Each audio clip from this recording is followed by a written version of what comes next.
Une étudiante désespérée par stage et qui souhaite garder l'anonymat.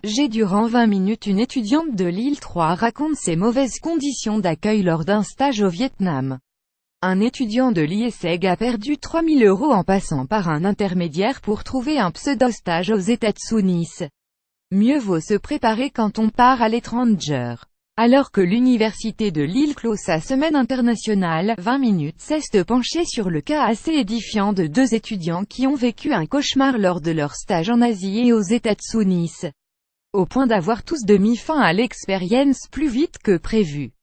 Un prof trop impliqué à Lille 3, le master Relations interculturelles et coopération internationale RICI est enseigné au sein du département langues étrangères appliquées. Dans cette filière, il est possible d'effectuer stage au Vietnam. Le professeur, originaire de ce pays, est d'ailleurs trop impliqué dans ses stages, au point d'oublier parfois rôle. Une étudiante l'a vécu à ses dépens, plus grand que à lire aussi 7 conseils un peu décalés pour réussir stage. Début avril, elle débarque à Ho Chi Minh Ville pour un stage, conventionné et payé 300 € par mois, au sein d'une compagnie qui effectue des croisières en bateau. À mon arrivée, je me suis aperçu que mon travail ne correspondait absolument pas à mes missions de stage, déplore cette étudiante. Pire, hébergement dans une famille d'accueil vire au mal-être. La famille n'avait pas l'air heureuse de me recevoir. Je n'avais pas le droit de rentrer, ni de sortir à ma guise. Je passais parfois mes soirées seule dans ma chambre dans le noir car je consommais trop d'électricité, raconte-t-elle. Déshydratée au Vietnam au bout d'un mois, elle décide de s'enfuir sans prévenir. Je ne me sentais pas bien. Le centre médical français m'a diagnostiqué une déshydratation sévère. Elle finit le séjour pendant 5 jours à l'hôtel avant de rentrer en catimini.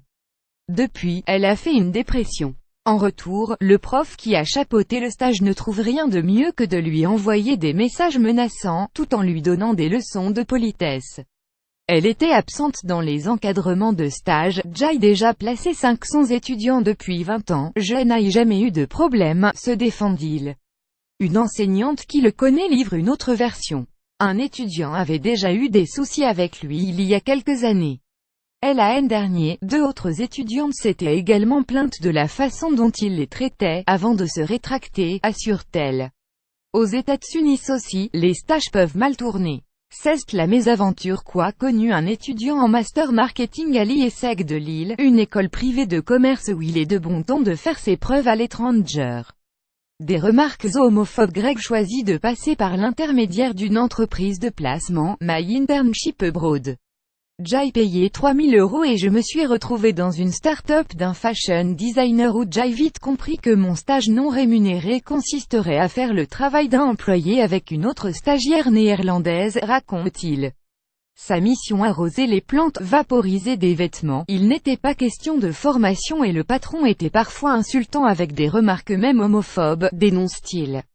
Résultat, au bout de 2 mois, retour en France sans faire valider ce pseudo-stage. J'ai préféré partir avant d'en finir aux mains. Et impossible d'obtenir le remboursement des frais versés à My Internship Abroad. Contacté par 20 minutes, l'entreprise est restée injoignable.